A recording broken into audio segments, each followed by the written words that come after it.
the reality is that we live in a food environment that constantly prompts us to eat the wrong foods because it tastes nice, it's cheap, it's convenient, and simply, very often, it's all that is available around us. Hi everyone, and welcome again to ProVeg Talks. I'm excited to be your host on this journey through the world of plant-based nutrition, food innovation, and all the exciting things happening in the food system. My name is Valentina Gallani. I'm a nutritionist and food technologist, and I work as a health and nutrition manager at ProVeg International. If you're new here, in each episode of the podcast, we will cover different topics with guests from different backgrounds to better understand the relationship between nutrition, health, and sustainability with a plant-based perspective. So whenever you are a long-term plant-based eater or just curious, you are in the right place. If you haven't seen our previous episodes, I highly recommend you checking them. And joining guest today is a very inspiring nutritionist and a science communicator. She holds a PhD in public health nutrition and brings her plenty of experience in the field of sustainable nutrition, sustainable diets, alternative protein, and plant-based nutrition. A huge welcome to Roberta Alessandrini. Hi, Roberta. How are you today? Hi, Valentina. Thank you so much for having me. It's a pleasure to be here. Nice. We already know each other from previous projects, so I'm very happy we have this chat today. But before starting, maybe could you tell us a bit more about yourself and your work? Certainly. So, like you, Valentina, I come from Italy, where I trained as a dietitian. So, after my studies, I moved to the UK, where I worked in the UK's national healthcare system, the NHS. There I was running nutrition education programs with families with young children and helping patients with obesity to lose weight. Then when I was in London, I went back to university, obtaining a master's in global health nutrition from the London School of Hygiene and Tropical Medicine and a PhD in public health nutrition from Queen Mary University of London. I then worked in various roles, and here I am at Pan International. I will tell you more about my organization later. But in general, my main focus are plant-forward diets because these are better for our health and for our environment. In addition, I have a strong interest in alternative proteins, as you can see from my publications, because I believe that these foods could really help people transitioning towards more sustainable diets and food system. About myself, I have two kids. One is 1 year old and one is 4 years old. And I don't have much time for hobbies because I have kids, but I love cooking. Yeah, cooking is really my passion. Nice. And it's a great activity that you can do with your children, I imagine. Like maybe not the one at 1 year old, but the other. Yeah, out of necessity because Exactly. you have to eat, and it's best to eat delicious food when possible. Yeah, nice. Thank you. And exactly, hearing your experience, can you tell us why you moved from having a, let's say, dietitian work, conventional dietitian work into public health? Right. So when I started working as a dietitian, I realized that individual level nutrition counseling was important, but really not enough to address the broader issues in our food system. Yeah. Because you can educate people as much as you can, but the reality is that we live in a food environment that constantly prompts us to eat the wrong foods because it tastes nice, it's cheap, it's convenient, and simply, very often, it's all that is available around us. So I became more interested in the structural factors that influence people's choices in terms of food, and how can these choices can be addressed through policies, initiative, and more upstream interventions. So not only education on the single individuals.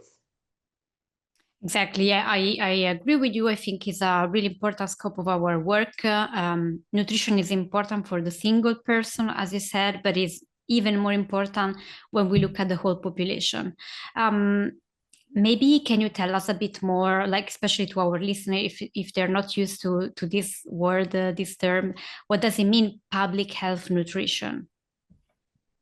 Right, public health nutrition is essentially about improving the nutritional status of populations rather than just individuals. As I said before, it includes policies and guidelines for designing interventions,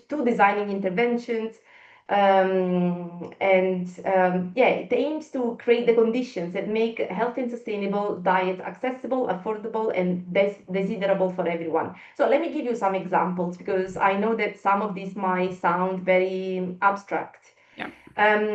Many countries have sugar-sweetened beverages taxes.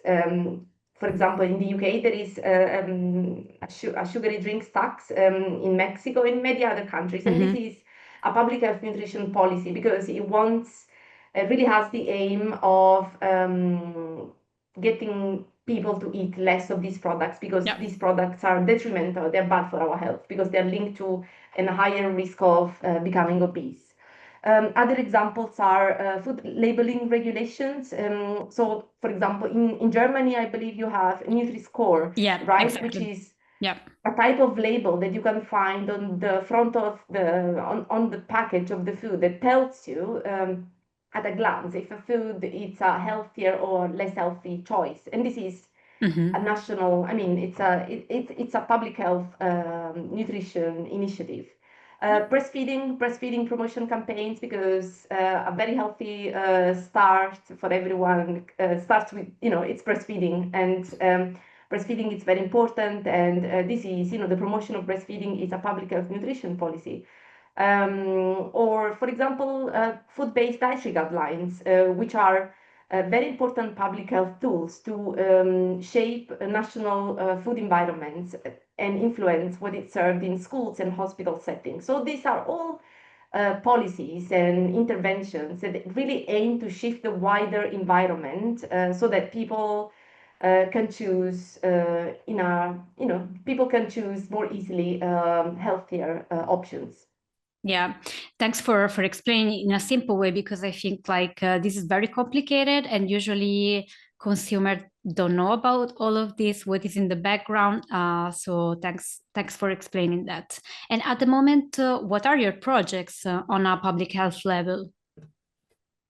Yes, so my main project at the moment, it's called the Dietary Guidelines Initiative at the Physicians Association for Nutrition International, which is the organization I'm part of. So we work closely with partners in several countries that are involved in the revision or the development of food-based dietary guidelines. So our goal is to help make these guidelines more aligned with current evidence on nutrition and environmental sustainability. So the main goal is to make sure that guidelines have a plant-forward approach, because this is what evidence is really telling us at the moment. Another big point is addressing overconsumption of animal source foods, or, for example, providing information on the whole spectrum of plant-based diet, plant-forward diets. Yeah, really interesting. And maybe can you give us a little bit of background as well on the organization, so about PAN? Right, yes, PAN is the Physicians Association for Nutrition, and we are a non-profit organization, a global organization, and we're also a medical network that helps doctors, health professionals, and communities around the world to access reliable evidence-based information on healthy and sustainable eating. And our focus is on reducing diet-related diseases and promoting, as I said, the health of people and planet. I talked about, my initiative a little bit earlier on, but it's within this project. I have like a big network of healthcare professionals, and I support them with resources, strategic advice, because their aim is to shape national guidelines in a more sustainable direction. Yeah, this is super, super important in my opinion, because usually consumers, the population, thinks that we as experts, we know everything, while it's not. So we as well, we need to inform ourselves more with the new research. And I think this job of educating as well experts and, doctors and dietitians and nutritionists and so on is super important for the shift towards a more sustainable food system. And for our listener, we talk about dietary guidelines as well in the first episode with Annalena, and you know each other very well, I guess, because you work on this together. And when we talk about dietary guidelines, we said that we need to include the sustainability part because the current food system is not sustainable at all.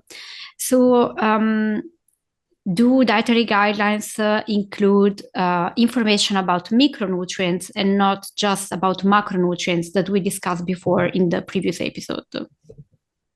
Okay, so let's step back a little bit and really tell our listeners what are dietary guidelines, because also this is quite of a technical term. So in a very, very basically, these are practical advice from governments to help people choose what to eat and drink to stay healthy.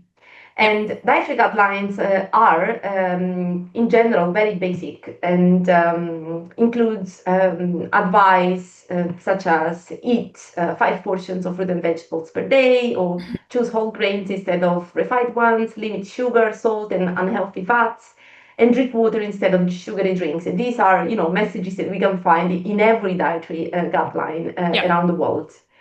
And these guidelines have the aim of preventing both overnutrition, such as obesity, and undernutrition that includes vitamin and mineral deficiencies. So now, your question is very important, because dietary guidelines should really offer, a very broad and easy to understand and generic advice for the population and those preparing meals for the population. But as we are shifting towards plant-forward diets, and in many countries, like Germany, for example, lots of young people are choosing to eat more plant-forward. We need to start including advice on micronutrients like vitamin B12 or iron, and in the guidelines. So this is quite important. This is what we believe. We believe that guidelines should be easy to understand and easy to access, but also start including those micronutrient recommendations. And this is part of our work within the Dietary Guidelines Initiative. Exactly. And I think sometimes it's hard for a single person to understand and to remember all of this knowledge when deciding which type of food to include in their diet or not. And in terms of plant-based diets, what are the main micronutrients that you think maybe should be mentioned in the future dietary guidelines? Yes, absolutely. Thank you this is a very good question, because plant-based diets are becoming increasingly important, and there is a lot of emerging evidence that, and also, a recent position that really reaffirmed that plant-based diet, it's a bit difficult to pronounce. Most nutrients in this type of diets, most nutrients can be obtained by foods, but there are few micronutrients and minerals that require more attention. And vitamin B12 is, of course, the most important one, because it cannot be obtained from plant-based foods, but also there is iron, zinc, iodine, calcium, omega-3, and sometimes vitamin D, depending on sun exposure. So, as I said, vitamin B12 is becoming increasingly important because it's not found in reliable amounts in plant-based foods and almost exclusively in animal source foods. Yeah, and but can we explain that vitamin B12 is not just important for plant-based eaters, but for everyone?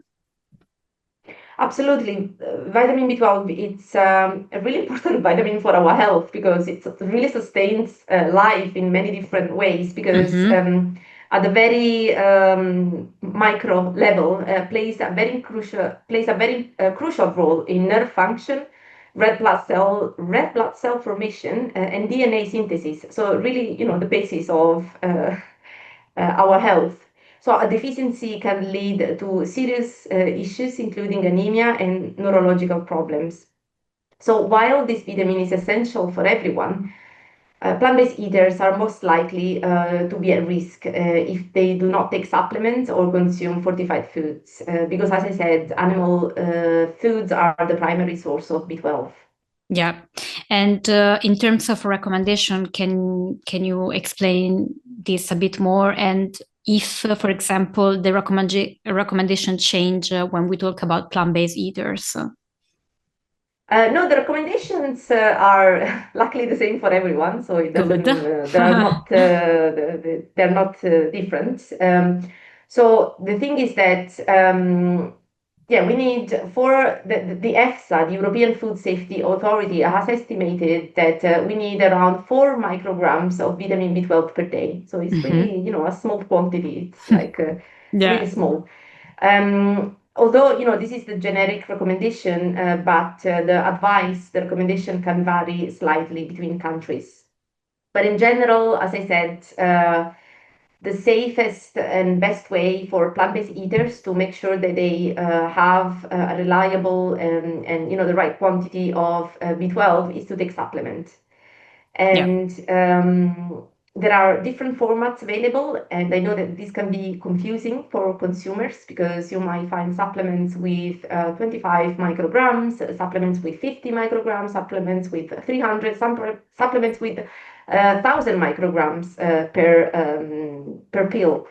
And so there is really a variety of doses, and you can choose the dose that really suits your lifestyle best. Because I, for example, take 2 big doses every week, but lots of people take a small dose every day, and I even know people who take a very small dose at each meal. But because the more B12 you take throughout the day, the better it is for absorption. This is the general rule. But yes, in general, 2 tablets, sublingual tablets containing 1,000 micrograms of B12 per week should be enough to sustain the needs of an adult person. And but also B12 can also be found in fortified foods, like plant-based meat or plant-based milks, nutritional yeast, and some other manufactured products. Yeah. And I previously mentioned that some plant-based foods can be a source of B12, but these foods are there are not many of these foods, and are particularly difficult to find in the various settings. So, for example, nori, algae, which is probably, or tempeh, these are quite popular food in the plant-based community. But if I tell my mom, can you include in your diet a little bit of nori algae, she wouldn't know what I'm talking about. So of course. I think it's important to acknowledge the fact that these foods are not easy to find. And fermented foods like tempeh, as I said, can be a source, and also some types of mushroom. But here again, the reality is that there is not a big consensus on whether these foods are a reliable source of the vitamin, and whether the vitamin found in this food is really the one that your body really can absorb and use in metabolic processes. So it's better to consider, access to this food than, the reality that, there is no evidence.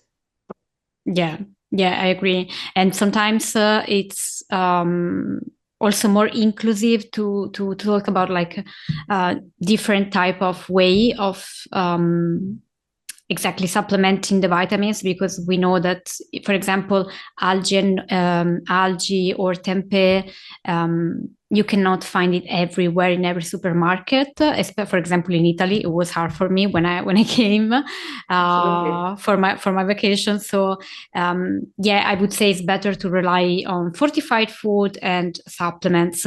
And for example, I also tell my parents to start taking vitamin B12 because they are in their 60s, and the absorption of vitamin B12 like decrease with the aging, right? So it's not just important, as we said before, for plant-based eaters, but for different stages of our life. Absolutely. This is not a vegan problem only. This is a problem that affects actually a large group of population, because studies have estimated that around 30% of people above the age of 50 are vitamin B12 deficient. And this is because absorption declines, because, to absorb the vitamin, we need the right levels of acid in our stomach. But also because of medication use, and some medications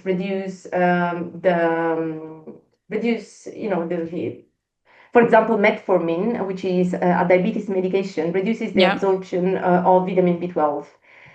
So yes, it's not only for younger people, but also older people should start supplementing, because this vitamin is so important for nerve function and brain function, and really for everything, as I mentioned before. Yeah, exactly. So I think I hope our listener understood this point. And I know that you wrote a report about vitamin B12, and maybe can you tell us where we can find it, and also what is included in this report? Yes, of course. Together with my colleagues at the Physicians Association for Nutrition, I co-authored this practical guide. We really wanted to, make sure that, this is a practical guide that people use. And this guide is aimed at healthcare professionals, because what happens is that, imagine you are, want to adopt a more plant-based diet, and you ask your doctors, oh, should I take medications? And what happens is that your doctor doesn't know very well the topic. And so we thought about educating our doctor colleagues to make sure that the patients can access a reliable source of vitamin B12.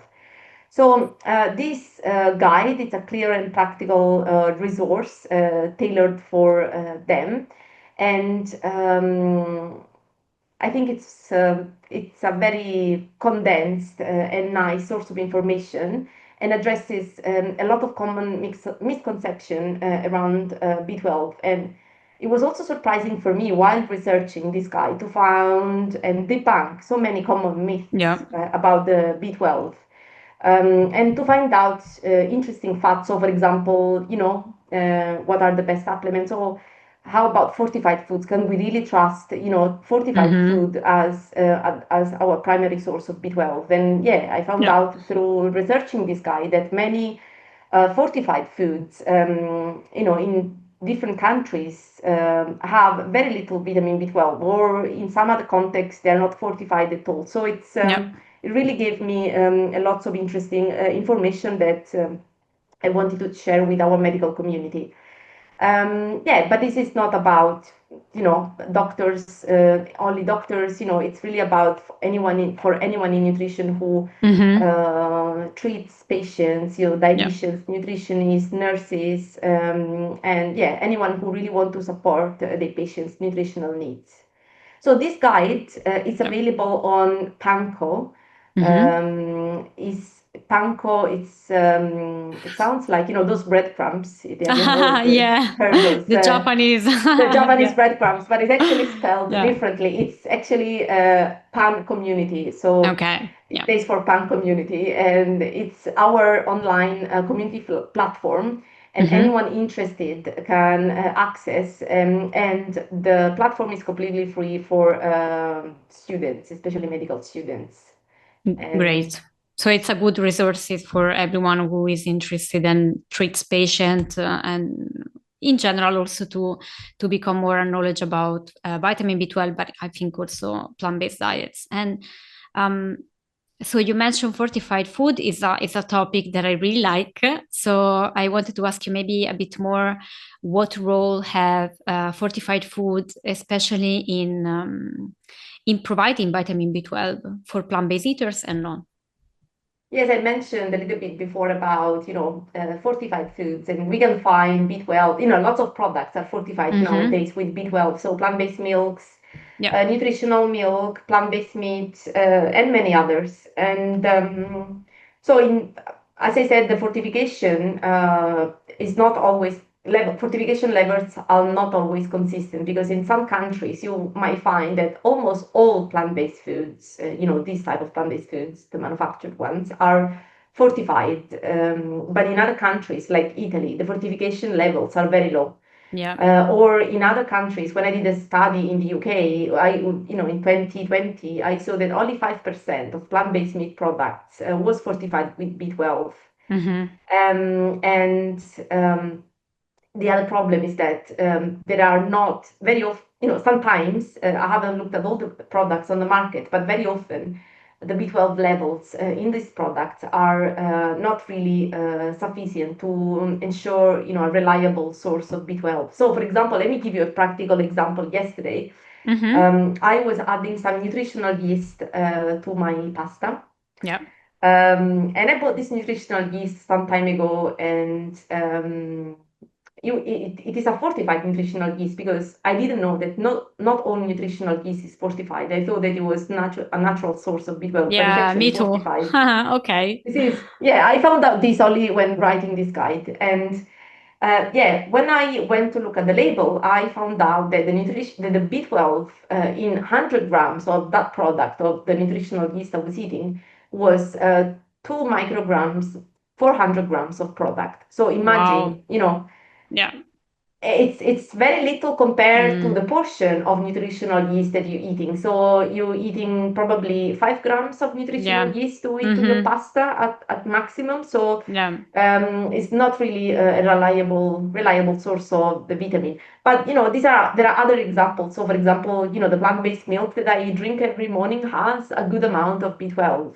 So I would say that these foods are important, and I believe that as plant-based eaters should choose whenever possible fortified foods, because it's better to have different sources of vitamin B12. So not only supplements, or not only supplements, but foods, fortified foods can be a good source, because the more places we take this vitamin, the better it is, and this is how actually it works, in nature. And don't worry Yeah. about excess, because apparently there is no evidence showing that you can get too much Too vitamin much. B12. So I would be completely easy, and I would choose fortified foods as much as possible. Yeah, exactly. I think like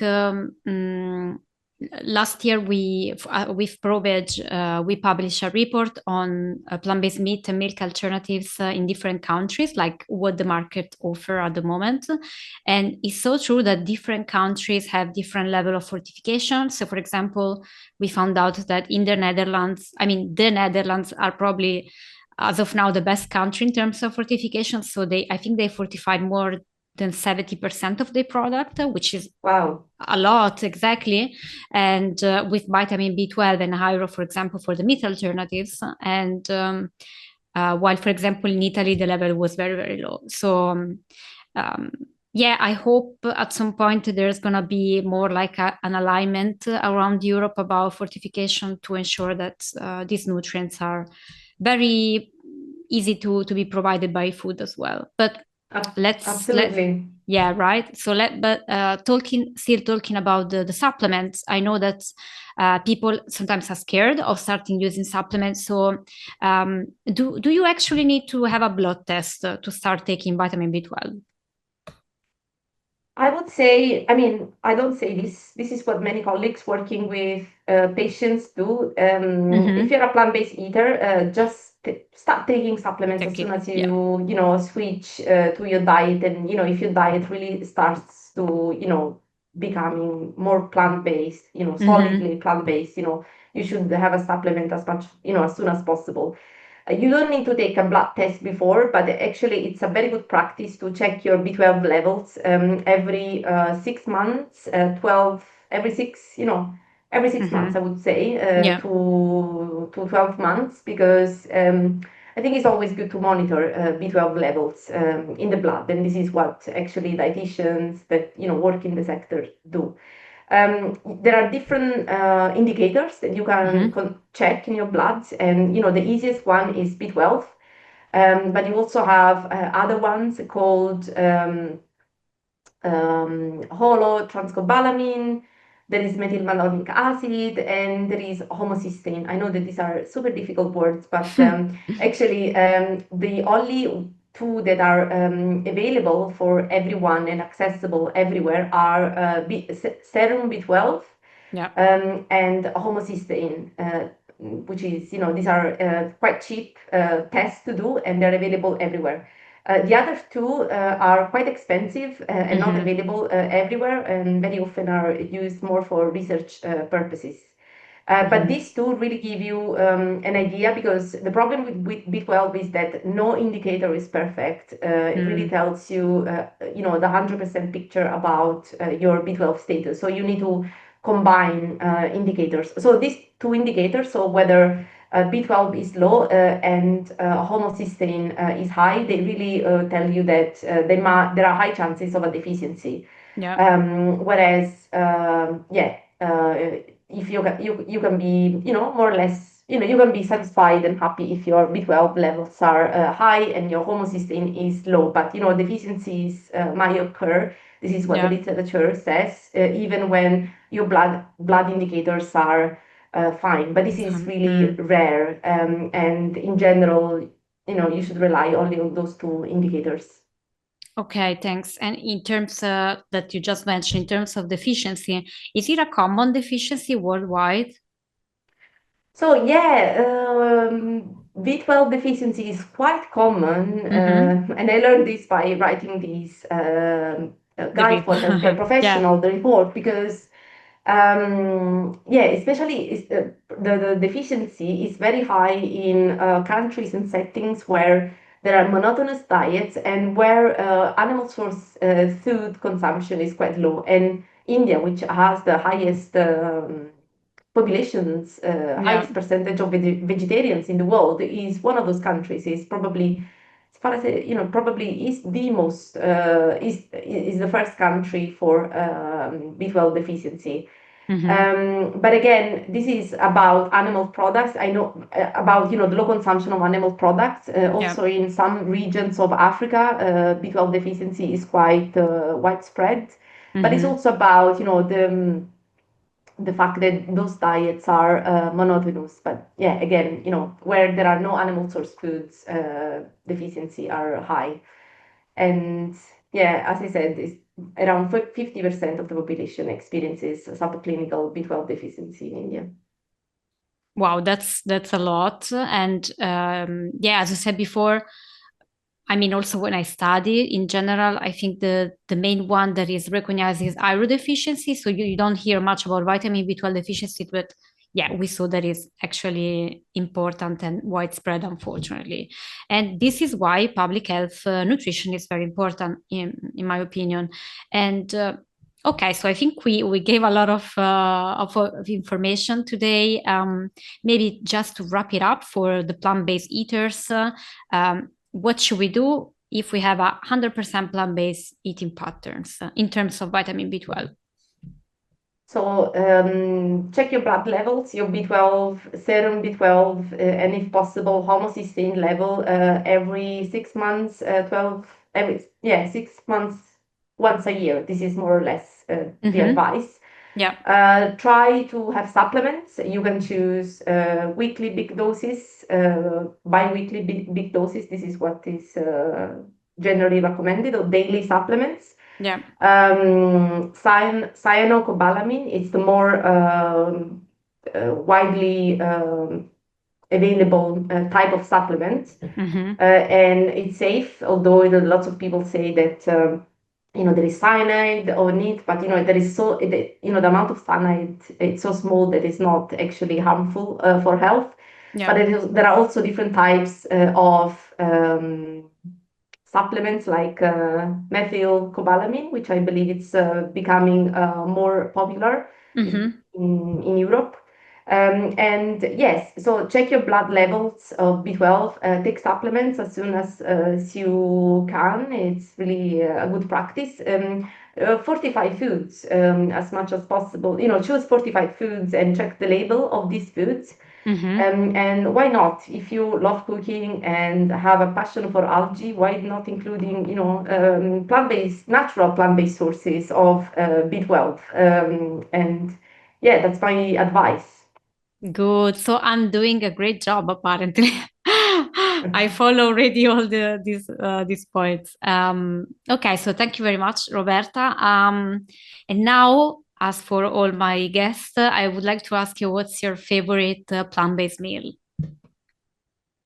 It's This is hard. a It's very, hard. yeah, absolutely. It's a very difficult question. So let's say that I enjoy veganizing all the traditional Italian pasta dishes. Good. So, for example, I love making a plant-based bolognese with Mm-hmm. soy meat, soy meat or even lentils.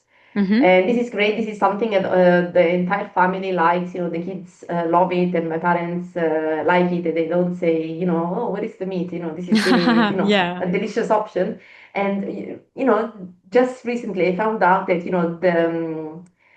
this bolognese sauce can really be improved by adding a little bit of miso paste, Mm, some white wine, and some few chopped walnuts because they really give that final, yeah. crunch. Yeah. And yeah, this is a recipe that I really love, and I cooked it at Christmas, at Easter, and it's a real winner, and I like it. Yes, but yeah, pasta dishes are my favorite. What a Nice. cliche. Nice. It sounds delicious. And if I can spend a word, miso paste really elevates any type of food, to be honest. And it's not really spreaded. I think it's just becoming now like more knowledge also here in Europe, but it's really, really great. And Yes, miso, you can find it in like, these local shops. And I was yeah, also shocked by how this ingredient can really improve the taste of many recipes. And I don't think that it costs a lot, considering that, it exactly. lasts a lot. And you can include it in your stews, in your sauces. And, people won't really detect that there is a different ingredient added to the food. Exactly. And it gives this umami flavor. So yeah, I really love it. Okay. And talking about your work, your research and so on, where people can find you. So you can find me on LinkedIn, where I post all my updates Mm-hmm. about the Physicians Association for Nutrition, but also about my work with the Dietary Guidelines Initiative. You can also find me on Panko, Mm-hmm. our online community, because I just love the app because it's really a space where like-minded people can meet and exchange information in a very supportive environment. Nice. Especially when it comes to, discussing a very important and sensitive topic like plant-based diet, nutrition, evidence, scientific evidence. So I really recommend people joining our online platform.